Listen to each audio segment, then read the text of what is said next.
Alright fellas, we all know Inoue, two-time undisputed champ, known for his skill and knockouts. The monster is just a fan favourite.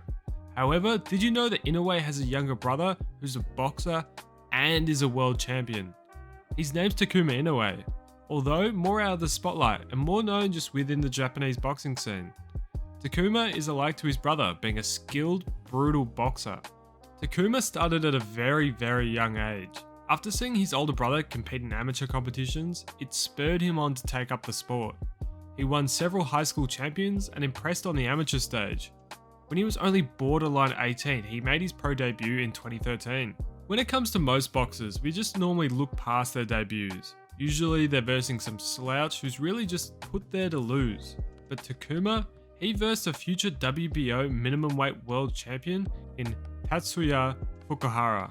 Although Takuma was an absolute underdog, he managed to pull off the upset win over the future world champion.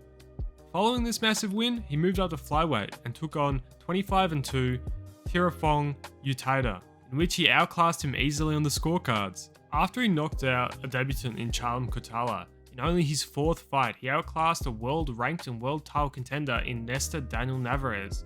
Nesta had a 20-2 record at the time and was highly touted for world title success, but Inoue, he got the upset win. In 2015, he won the Ring Magazine Prospect of the Year, which is a pretty prestigious award. In the previous years before that, the winners included Anthony Joshua and Vasily Lomachenko, with previous winners before that including Mike Tyson and Keith Thurman. Following these wins and a solid run of form, he challenged a number of solid boxers for the Asia Pacific titles, the OPBF titles to be specific. He challenged Frolian Saluda in his 8th fight for the WBO Asia Pacific title, where he was knocked down in the first round. However, Inoue managed to get his revenge and knocked Saluda down in the 8th and the 9th, win the fight easily by unanimous decision, against at the time a 23-1 fighter. Following the incredibly strong start to his career, he was set to fight Marlon Tapales for the WBO Bantamweight title. However, bad luck struck, and Inoue, he fractured his hand, resulting in him having to pull out of his first chance at world title glory. After this disappointment, he made his comeback defeating solo competitions such as Hiroyuki Kudaka and Kentaro Masuda, leading him to an eliminator fight for the WBC Bantamweight World title. This was set up against Mark John Yap, who is a veteran of the sport.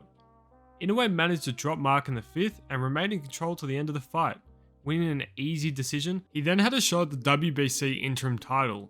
His opposition had a 48-0 record, impressive on paper, however an impressive record that's been compiled of distinctly average opposition. Takuma outmatched his opposition, won himself the WBC interim title, and a shot at the full belt. Takuma finally had a shot at the WBC Bantamweight World title on the undercard of Inoue vs Donaire. Takuma was set to fight Nordine Ubali.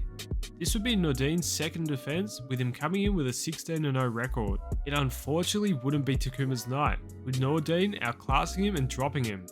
He dropped him in the 4th with an overhand left. Nordine would go the full rounds, ending up winning the fight by a clear unanimous decision. Nordine would go on to fight Nonito Donaire, and he would end up catching his first loss there. This loss, although a crushing and demotivating defeat, didn't make Takuma give up on his dreams like many other boxers before him. Instead, he went straight back to building himself up for another shot at the glory. Takuma would then go on a streak, beating solo competition in the local Japanese boxing scene. These wins would not only help put him back for contention, but give him another shot at that ever-elusive world title. Around this time, Naoya Inoue would vacate his unified bantamweight titles, meaning they were all up for grabs to potential suitors. For Takuma to get a shot at the title, he would first have to get through Jake Bonilla. Jake Bonilla was low-level competition for Inoue compared to his recent opponents on the Japanese scene, but he gave Inoue a solid fight.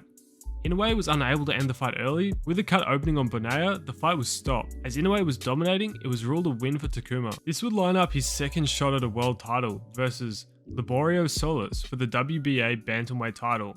Solis was a former super flyweight champion, and although a formidable opponent, he was 41 and age was catching up to him.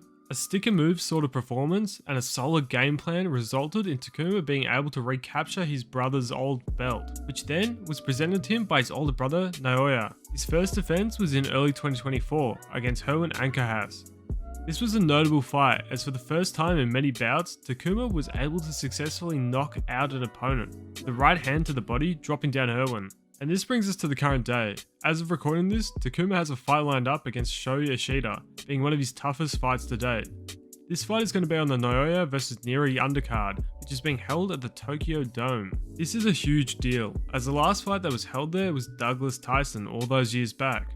With the stadium being able to hold more than 50,000 people, this is going to be a huge moment, not only for the Inoue family, but for Japanese boxing in general. In summary, Takuma Inoue has always been in the shadows of his older brother. Personally, I've only known about him since his recent title win. He's been a solid competitor for years, and a star of the Japanese boxing circuit.